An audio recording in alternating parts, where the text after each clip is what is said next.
नमस्ते विद्यार्थियों, NCERT class 12th physics अध्याय जो है हमारा यहाँ पे 3 चल रहा है। उसमें हम बात कर लेते हैं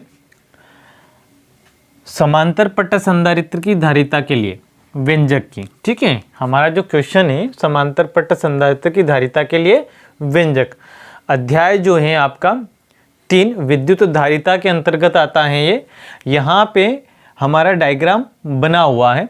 ठीक है, तो डायग्राम को सबसे पहले हमें डिस्क्रिप्शन करना है कि डायग्राम में क्या क्या चीज़ें हैं जो यहाँ पे हमारे व्यंजक में लिखी जाएगी। ठीक है, तो सबसे पहले आपको इसका चित्र डायग्राम अच्छे से ध्यान में रख लेना है। ठीक है, अब चित्र में हमें क्या क्या दिख रहा है, ए और बी 2 समांतर प्लेटें दिख रही हैं संधारित्र की। ए और बी क्या दिख रही है, समांतर प्लेटें दिख रही हैं। इसके मध्य में टी मोटाई का एक परावैद्युतांक माध्यम दिख रहा है। ठीक है, इन दोनों प्लेटों के बीच की दूरी क्या दिख रही है, डी दिख रही है। और प्लेट ए को प्लस क्यू आवेश दिया जाता है, तो प्रेरण की क्रिया के द्वारा बी जो है उसके समीपवर्ती तल पर माइनस आवेश प्रेरित हो जाएगा और बाह्यवर्ती तल पर प्लस आवेश प्रेरित हो जाएगा। क्योंकि बी का जो संबंध है पृथ्वी से होता है, इसलिए यहाँ पे प्लस जो आवेश है वो कहाँ चला जाएगा, पृथ्वी में चला जाएगा।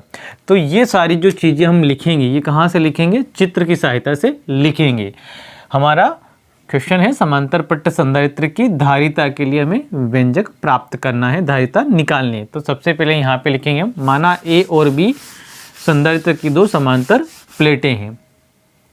माना ए और बी समांतर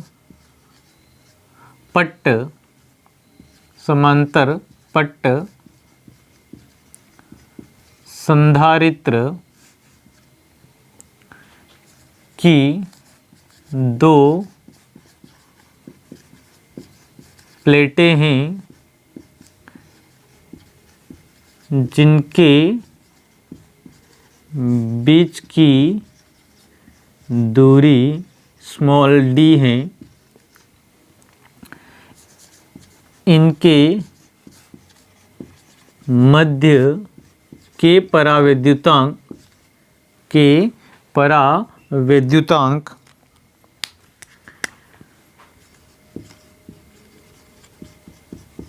परावैद्युतांक और टी मोटाई का माध्यम रखा गया है।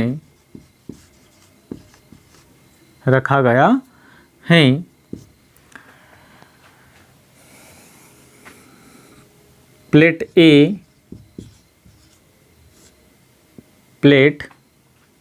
ए को प्लस क्यू आवेश दिया जाता है, तो प्लेट बी के, जो आपको चित्र में दिख रहा है, प्लेट बी के समीपवर्ती तल, ठीक है, समीपवर्ती तल, प्लेट बी के समीपवर्ती तल पर माइनस क्यू आवेश तथा बाह्यवर्ती तल पर प्लस क्यू आवेश प्रेरित हो जाता है। प्लस क्यू आवेश प्रेरित हो जाता है। चूँकि बी का संबंध पृथ्वी से होता है, अतः प्लस क्यू आवेश पृथ्वी में चला जाता है। ठीक है, ये सारा आपको लिख लेना है। तथा एक चीज़ और इसमें आपको लिख लेना है टी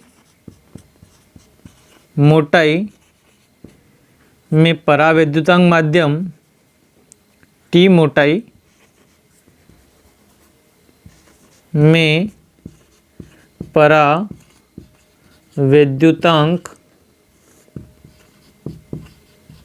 माध्यम तथा ये टी मोटाई में परावैद्युतांक माध्यम हो जाएगा और बाकी जो बचा है जो डी दूरी है तो डी माइनस टी मोटाई में वायु की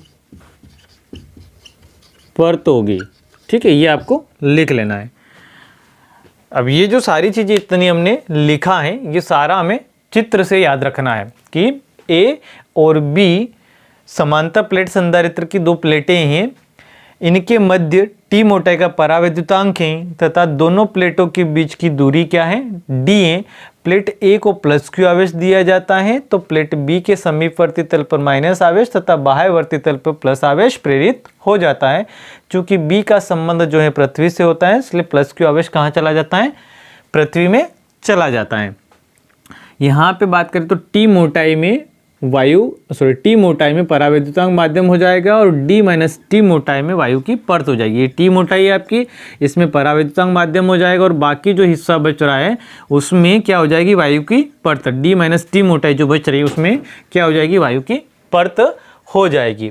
अब हम इसको रफ करते हैं और आगे बढ़ते हैं। ठीक है, इसको रफ करके हम आगे बढ़ेंगे।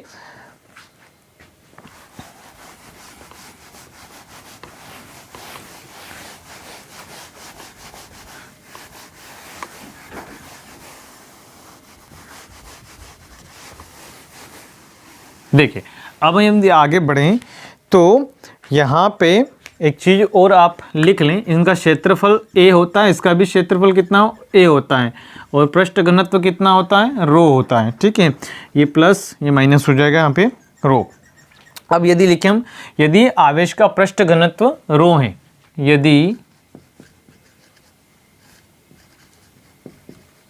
आवेश का पृष्ठ घनत्व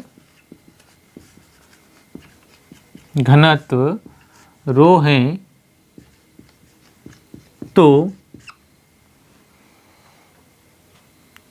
यदि आवेश का पृष्ठ घनत्व रो इसे पढ़ते हैं, ये आपका सिग्मा है। तो यदि आवेश का पृष्ठ घनत्व क्या है, सिग्मा है, तो क्या हो जाएगा आपका सिग्मा बराबर Q अपॉन A। ठीक है, आवेश बटा क्षेत्रफल।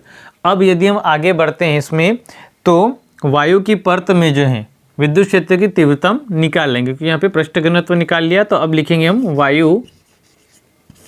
वायु की परत में विद्युत क्षेत्र की तीव्रता। तो वायु की परत में विद्युत क्षेत्र की तीव्रता निकालेंगे तो इसको हम रिप्रेजेंट करेंगे ई ए से।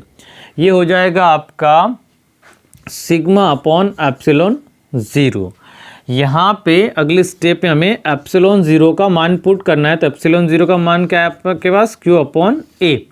तो यहाँ पे जब हम पुट करेंगे तो ये ई ए आपका ऐसा कैसा, यहाँ पे मान पुट करेंगे तो ये हो जाएगा Q upon A upon epsilon zero. जब ये अपॉन है बटे का बटे है तो क्या हो जाएगा, उलट गुणित हो जाएगा। तो ये बनेगा आपका ई ए बराबर उलट गुणित होगा तो ये हो जाएगा आपका Q A एप्सिलॉन ज़ीरो। ठीक है, अब आगे बढ़ते हैं। इसको समीकरण नंबर क्या नाम दे देना है, हमें एक नाम दे देना है।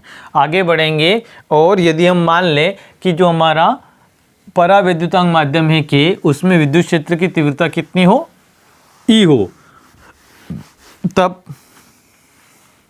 यदि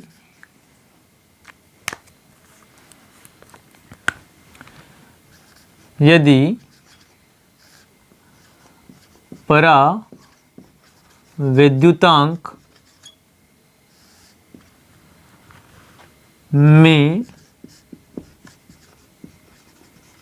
विद्युत क्षेत्र की तीव्रता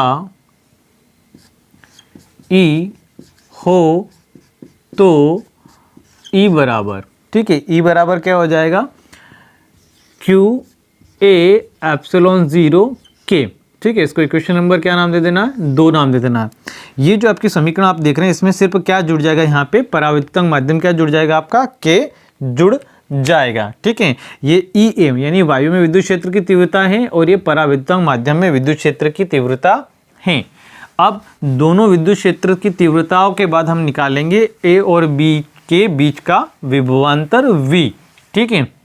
तो यहाँ पे लिखेंगे ए और बी के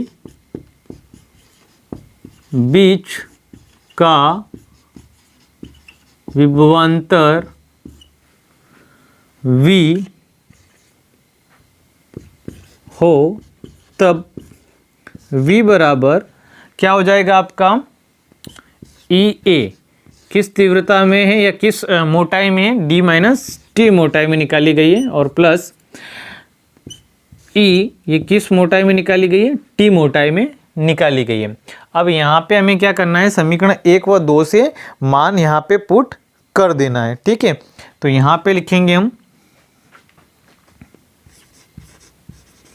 समीकरण 1 व 2 से, समीकरण 1 व 2 से यहाँ पे हमें ये ध्यान रखना है कि चूंकि हम विद्युत धारिता का व्यंजक करें तो धारिता C बराबर क्या होता है अपना, Q अपॉन V। तो हमें V का मान निकालना है, विभवांतर का मान निकालना, ताकि हम धारिता निकाल पाएँ। तो यहाँ पे विभवांतर निकालने के लिए हमें क्या चाहिए, इसके बीच है ना, तो किन्हीं भी दो बिंदुओं के बीच जो लगने वाला आकर्षण या प्रतिकर्षण बल का मान होता है वही आपका क्या होता है, विभवांतर होता है। या विभवांतर की और परिभाषाएं भी, तो यहाँ पे हम बात करें विभवांतर की, तो विभवांतर क्या होता है आपका, है ना, किसी भी बिंदु पर विभव का अंतर विभवांतर कहलाता है। तो यहाँ पे ये वाली विद्युत क्षेत्र की तीव्रता, ये वाली विद्युत क्षेत्र की तीव्रता हम निकाल लेंगे और उसकी सहायता से क्या निकाल लेंगे, विभवांतर निकालेंगे, ठीक है। तो विभवांतर V बराबर E A D minus T plus E up dot T. तो यहाँ पे हमें ई ए का मान रखना है और ई का मान रखना है, कहाँ से, समीकरण 1 व समीकरण 2 से। तो समीकरण 1 में आपके जो मान था किसका, ई ए का, ठीक है, वो मान पुट करेंगे हम यहाँ पे, और देखिए ये हो जाएगा आपका V बराबर ई ए। तो ई ए का मान हमारे पास क्या था, Q A एप्सिलॉन 0, और यहाँ पे क्या हो जाएगा, D माइनस टी, फिर प्लस ई का मान कितना हमारे पास, ये वाला समीकरण 2 से हमें दिख रहा है। तो समीकरण 2 को रब कर देते और यहाँ पे हम मान लिख देंगे। तो क्या हो जाएगा आपका, Q A एप्सिलॉन 0 के, और ये हो जाएगा आपका T।